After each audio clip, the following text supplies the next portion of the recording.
بسم اللہ الرحمن الرحیم والفجر وليال عشر والشفع والوتر واللیل اذا یسر هل فی ذلک قسم لذی حجر الم تر کیف فعل ربک بعاد ارم ذات العماد التي لم يخلق مثلها في البلاد۔ گزشتہ صورت یعنی سورۃ الغاشیہ میں اچھے اور برے دونوں فریقوں کی جزا اور سزا کا بیان تھا۔ اس صورت میں ان دونوں فریقوں کے لیے عظیم ترین مقصود یعنی اجر و ثواب کا سبب بننے والے اعمال کا ذکر ہے، اور اس صورت کے شروع میں بعض ہلاک شدہ امتوں کا ذکر ہے جن کے برے اعمال سزا کا سبب بن گئے، اور صورت کے آخر میں کلام کی تکمیل کے طور پر دونوں فریقوں کی جزا اور سزا کا ذکر ہے۔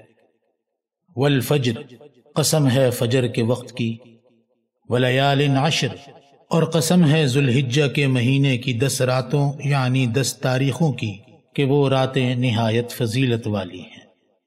والشفع والوتر، اور قسم ہے جفت کی اور طاق کی۔ شفع کے لغوی معنی جوڑ کے ہیں جسے اردو میں جفت کہتے ہیں، اور وتر کے معنی طاق اور فرد کے ہیں۔ یہاں جفت سے ذوالحجہ کی 10ویں تاریخ اور طاق سے ذوالحجہ کی 9ویں تاریخ مراد ہے۔ حدیث میں یہی تفسیر کی گئی ہے۔ ایک اور حدیث میں ہے کہ یہاں جفت اور طاق سے نماز مراد ہے کہ کسی نماز کی طاق رکعتیں ہیں اور کسی نماز کی جفت رکعتیں۔ البتہ پہلی حدیث کو روایت کے لحاظ سے زیادہ صحیح کہا گیا ہے، اور درایت کے لحاظ سے بھی پہلی حدیث کو زیادہ ترجیح حاصل ہے، کیونکہ اس صورت میں جن چیزوں کی قسم کھائی گئی ہے ان کا تعلق وقت اور زمانے سے ہے۔ اس تشریح کے مطابق جفت اور طاق بھی زمانہ یعنی تاریخ ہی سے متعلق ہو جاتے ہیں، اور ان دونوں میں یہ تطبیق بھی ہو سکتی ہے کہ شفع اور وتر سے مراد ہر وہ جفت اور طاق ہو جو لائق تعظیم ہے، چنانچہ اوقات اور ایام بھی اس میں داخل ہیں، اور نماز کی رکعتوں کا عدد بھی اس میں داخل ہے۔ واللیل اذا یسر، اور قسم ہے رات کی جب وہ چلنے لگے یعنی جب رات گزرنے لگے۔ اب آگے جملہ معترضہ کے طور پر تاکید کے لیے ان قسموں کی عظمت اور اہمیت بیان فرماتے ہیں۔ هل فی ذلک قسم لذی حجر، کیا ان مذکورہ قسموں میں عقل مند کے لیے کافی قسم بھی ہے؟ یہ سوال اور استفہام مذکورہ قسموں کی تقریر اور تاکید کے لیے ہے، یعنی ان مذکورہ قسموں میں سے ہر قسم کلام کی تاکید کے لیے کافی ہے، اور اگرچہ قرآن کریم میں مذکور ساری قسمیں ایسی ہی ہیں، مگر اہتمام کی غرض سے یہاں ان کے کافی ہونے کی صراحت بھی فرما دی، جیسا کہ سورہ واقعہ میں آیت ہے وَإِنَّهُ لَقَسَمٌ لَوْ تَعْلَمُونَ عَظِيمٌ، یعنی اگر تم غور کرو تو یہ ایک بڑی قسم ہے۔ ان قسموں کا جواب مقدر یعنی محذوف ہے، وہ یہ کہ انکار کرنے والوں کو ضرور سزا ہوگی۔ قسم اور اس کے جواب میں یہ مناسبت ہو سکتی ہے کہ ان قسموں میں مذکور تمام باتیں اللہ تعالیٰ کے تصرفات کے دلائل ہیں جو ایمان اور اطاعت کے واجب ہونے کا تقاضا کرتے ہیں، اور واجب کے چھوڑنے پر عذاب ہونا ظاہر ہے۔ چنانچہ یہاں قسم کا جواب مقدر ہے کہ انکار کرنے والوں کو ضرور سزا ہوگی۔ اس جواب پر اگلا کلام قرینہ ہے جس میں گزشتہ منکروں کو عذاب دیے جانے کا ذکر ہے، چنانچہ ارشاد ہے الم تر کیف فعل ربک بعاد ارم ذات العماد، کیا آپ کو معلوم نہیں کہ آپ کے پروردگار نے قوم عاد یعنی قوم ارم کے ساتھ کیا معاملہ کیا، جن کے قد و قامت ستون جیسے لمبے تھے، التی لم یخلق مثلها فی البلاد، اور جن کے برابر زور اور قوت میں دنیا بھر کے شہروں میں کوئی شخص نہیں پیدا کیا گیا۔ واضح رہے اس قوم کے 2 لقب ہیں، ایک عاد اور دوسرا ارم، کیونکہ عاد بیٹا ہے عاص کا اور عاص بیٹا ہے ارم کا، اور ارم بیٹا ہے سام بن نوح علیہ السلام کا۔ چنانچہ کبھی انہیں باپ کی نسبت کی وجہ سے عاد کہتے ہیں اور کبھی دادا کی نسبت کی وجہ سے ارم کہتے ہیں، اور اس ارم کا ایک بیٹا عابر ہے اور عابر کا بیٹا سمود ہے جس کے نام سے ایک دوسری قوم مشہور ہے۔ چنانچہ عاد اور سمود دونوں ارم میں جا کر مل جاتے ہیں، عاد عاص کے واسطے سے اور سمود عابر کے واسطے سے۔ یہاں آیت میں لفظ ارم اس لیے بڑھا دیا کہ اس قوم عاد میں دو طبقے ہیں، ایک متقدمین جن کو عاد اولا کہتے ہیں، دوسرے متأخرین جن کو عاد اخرى کہتے ہیں۔ چنانچہ یہاں لفظ ارم بڑھا دینے سے اشارہ ہو گیا کہ یہاں عاد اولا یعنی متقدمین مراد ہے۔ اب آگے قوم عاد کے بعد دوسری ہلاک ہونے والی قوموں کا بیان فرماتے ہیں۔ وَثَمُودَ الَّذِينَ جَابُوا الصَّخْرَ بِالْوَادِ، کیا آپ کو معلوم ہے کہ قوم سمود کے ساتھ کیا معاملہ کیا، جو وادی القریٰ میں پہاڑ کے پتھروں کو تراشا کرتے تھے اور مکان بنایا کرتے تھے۔ وادی القریٰ ان کے شہروں میں سے ایک شہر کا نام ہے، جیسے کہ ایک کا نام حجر ہے، اور یہ سب حجاز اور شام کے درمیان میں ہیں، اور ان سب میں قوم سمود رہتی تھی۔ وفرعون ذی الاوتاد، اور میخوں والے فرعون کے ساتھ کیا معاملہ کیا۔ در منصور میں حضرت عبداللہ ابن مسعود رضی اللہ عنہ اور سعید بن جبیر اور مجاہد اور حسن رحمہم اللہ سے اس کی تفسیر میں یہ منقول ہے کہ فرعون جسے سزا دیتا تھا اس کے چاروں ہاتھ پاؤں کو 4 میخوں سے باندھ کر سزا دیا کرتا تھا۔ اب آگے ان سب قوموں کی مشترکہ صفت بیان فرماتے ہیں۔ الذین طغوا فی البلاد فاکثروا فیہا الفساد، جنہوں نے شہروں میں سر اٹھا رکھا تھا اور ان میں بہت فساد مچا رکھا تھا۔ فصب علیہم ربک سوط عذاب، سو آپ کے رب نے ان پر عذاب کا کوڑا برسایا، یعنی ان پر عذاب نازل کیا۔ یہاں عذاب کو کوڑے سے اور اس کے نازل کرنے کو برسانے سے تعبیر فرمایا۔ اس میں اس طرف اشارہ ہے کہ جس طرح کوڑا بدن کے مختلف اطراف پر پڑتا ہے، ان پر بھی مختلف قسم کے عذاب نازل کیے گئے۔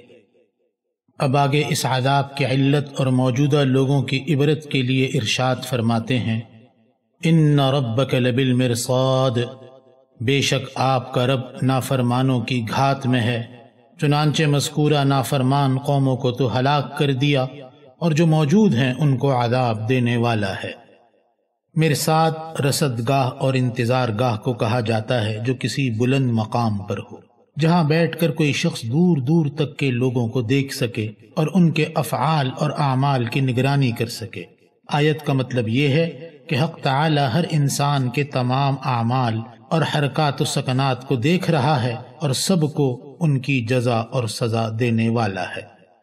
فَأَمَّا الْإِنسَانُ إِذَا مَا ابْتَلَاهُ رَبُّهُ فَأَكْرَمَهُ وَنَعَّمَهُ فَيَقُولُ رَبِّي أَكْرَمَنِ، سو اس کا تقاضا یہ تھا کہ اس وقت موجودہ کفار عبرت حاصل کرتے اور عذاب کا سبب بننے والے اعمال سے بچتے، لیکن کافر آدمی کا یہ حال ہے کہ وہ ان اعمال کو اختیار کرتا ہے جو عذاب کا سبب ہیں، جن سب کی اصل دنیا کی محبت ہے۔ چنانچہ اسے جب اس کا پروردگار آزماتا ہے، یعنی اسے ظاہری اعتبار سے انعام و اکرام دیتا ہے، مثلا مال و دولت، عزت و شوکت اور جاہ و مرتبہ وغیرہ دیتا ہے، جس سے اس کی شکر گزاری دیکھنا مقصود ہوتا ہے، اور اسی وجہ سے اس کو یہاں آزمانے سے تعبیر فرمایا، تو وہ اسے اپنا لازم حق سمجھ کر فخر اور غرور سے کہتا ہے کہ میرے رب نے میری قدر اور شان بڑھا دی، یعنی میں رب کے نزدیک مقبول ہوں کہ اس نے مجھے ایسی ایسی نعمتیں دی۔ وَأَمَّا إِذَا مَا ابْتَلَاهُ فَقَدَرَ عَلَيْهِ رِزْقَهُ فَيَقُولُ رَبِّي أَهَانَنِ، اور جب اسے دوسری طرح آزماتا ہے، یعنی اس کی روزی اس پر تنگ کر دیتا ہے، جس سے اس کے صبر اور رضا کا دیکھنا مقصود ہوتا ہے، اور اسی وجہ سے اسے آزمانے سے تعبیر فرمایا، تو وہ شکایت کے طور پر کہتا ہے کہ میرے رب نے میری قدر گھٹا دی، یعنی مجھے اعزاز و اکرام کا مستحق ہونے کے باوجود اپنی نظر سے آج کل گرا رکھا ہے کہ دنیاوی نعمتیں کم ہو گئیں۔ مطلب یہ کہ کافر دنیا ہی کو مقصود سمجھتا ہے، کہ دنیا کی کشادگی کو اپنی مقبولیت کی دلیل اور اپنے آپ کو اس کا مستحق سمجھتا ہے، اور دنیا کی تنگی کو اپنے مردود ہونے کی دلیل اور اپنے آپ کو اس کا غیر مستحق سمجھتا ہے۔ اس سے یہ بھی معلوم ہوا کہ دنیا میں رزق کی کشادگی اور تنگی اللہ کے نزدیک مقبول یا مردود ہونے کی علامت نہیں، یہاں آیت میں انسان سے مراد اصل میں تو کافر انسان ہے جو اللہ تعالیٰ کے متعلق جو چاہے خیال باندھ لے، مگر عام مفہوم کے اعتبار سے وہ مسلمان بھی اس خطاب میں شریک ہے جو اس جیسے خیال میں مبتلا ہو، اور وہ خیال یہ ہے کہ جب اللہ تعالیٰ کسی کو اپنے رزق میں وسعت اور مال و دولت، صحت اور تندرستی سے نوازے تو شیطان اسے دو باطل خیالات میں مبتلا کر دیتا ہے۔ پہلا باطل خیال یہ کہ وہ سمجھنے لگتا ہے کہ یہ میری ذاتی صلاحیت اور عقل و فہم اور کوشش اور عمل کا لازمی نتیجہ ہے جو مجھے ملنا ہی چاہیے اور میں اس کا مستحق ہوں۔ دوسرا باطل خیال یہ کہ ان چیزوں کے حاصل ہونے سے یہ قرار دے کہ میں اللہ کے نزدیک بھی مقبول ہوں، اگر میں مردود ہوتا تو وہ مجھے یہ نعمتیں کیوں دیتا۔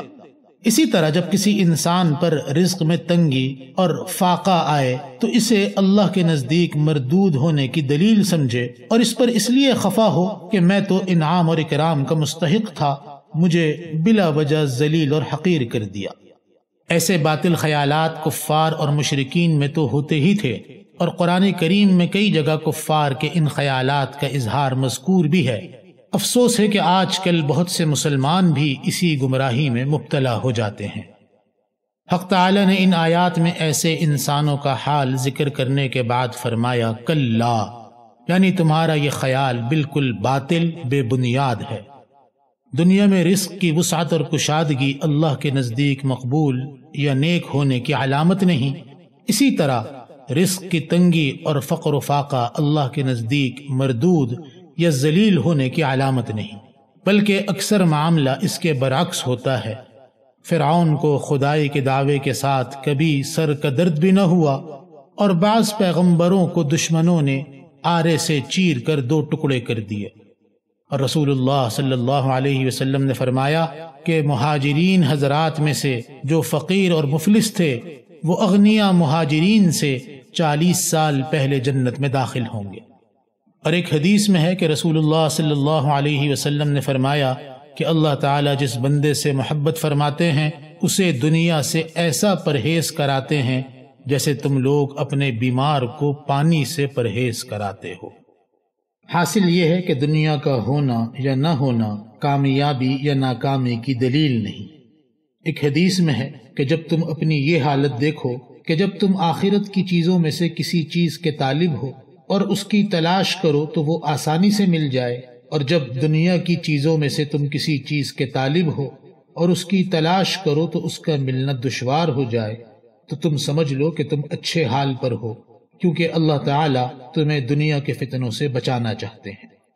اور جب تم اپنی یہ حالت دیکھو کہ جب تم آخرت کی چیزوں میں سے کسی چیز کے طالب ہو اور اسے تلاش کرو تو اس کا ملنا دشوار ہو جائے، اور جب تم دنیا کی چیزوں میں سے کسی چیز کے طالب ہو اور اس کی تلاش کرو تو وہ آسانی سے مل جائے، تو تم برے حال پر ہو، کیونکہ دنیا کے فتنوں میں واقع ہونے کا خطرہ ہے۔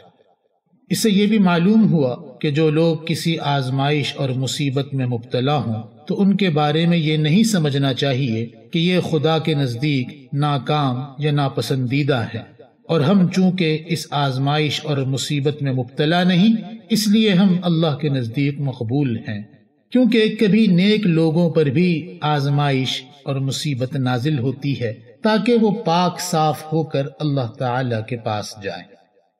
چنانچہ اب آگے دنیا کی محبت پر زجر اور تنبیہ ہے۔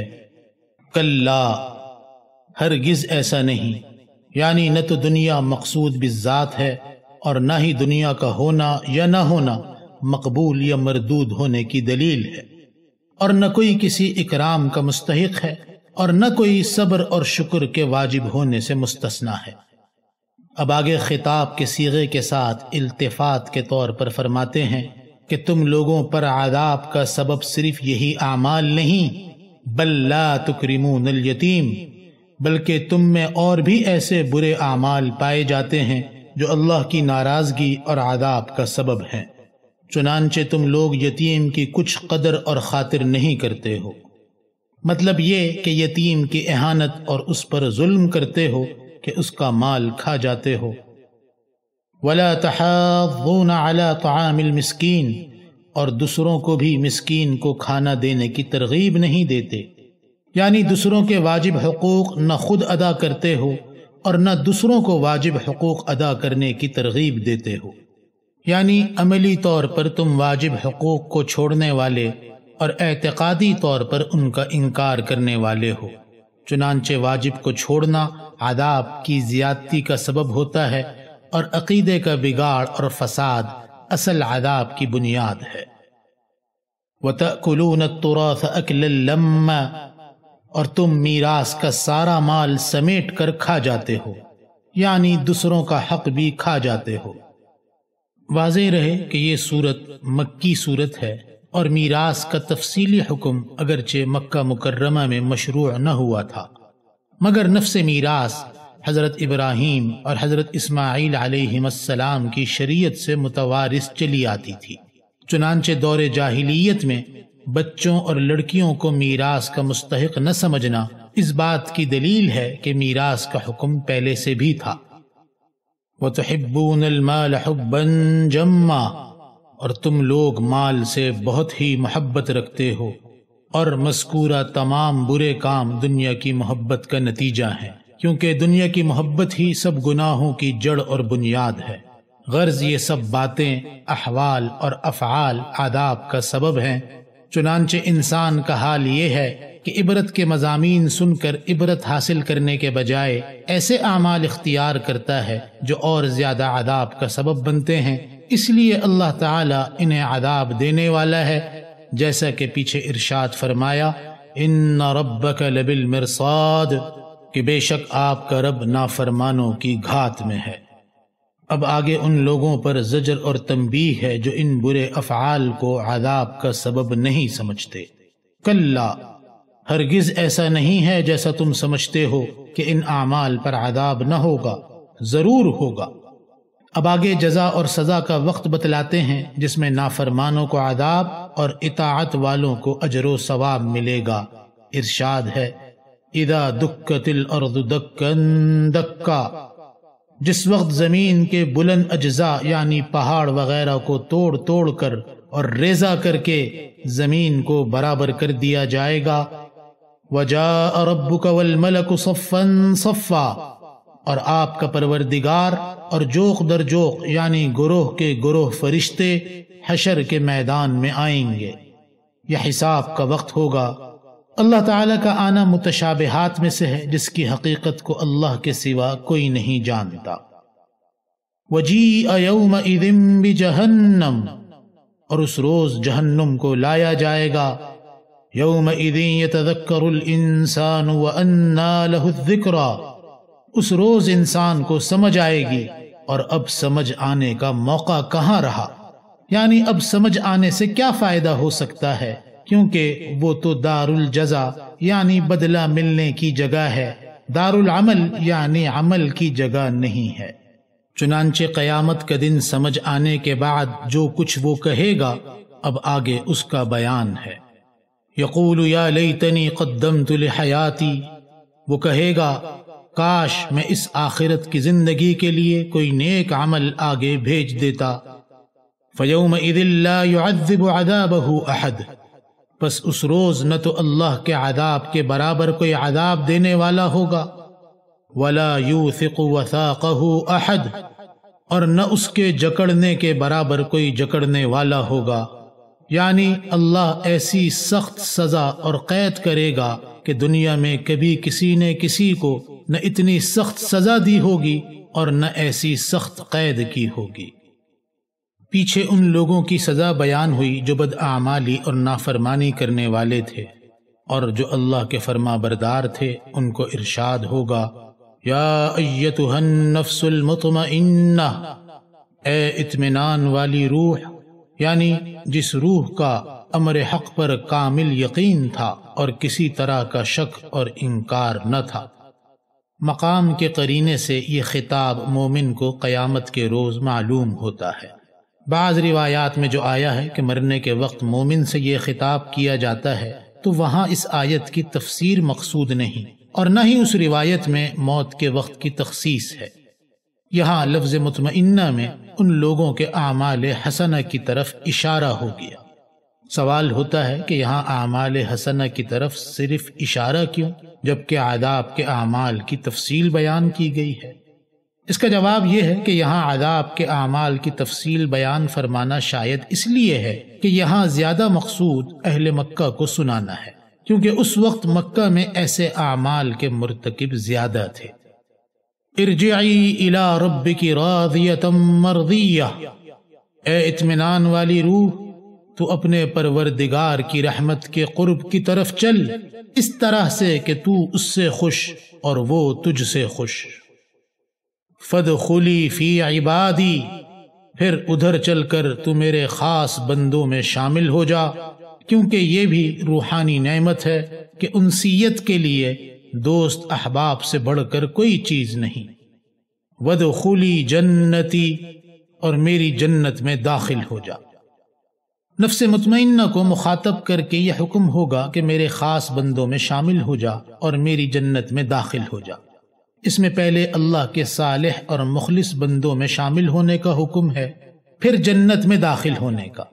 اس میں اشارہ پایا جاتا ہے کہ جنت میں داخل ہونا اس بات پر موقوف ہے کہ پہلے اللہ کے صالح مخلص بندوں کے زمرے میں شامل ہو، پھر ان سب کے ساتھ ہی جنت میں داخل ہوگا۔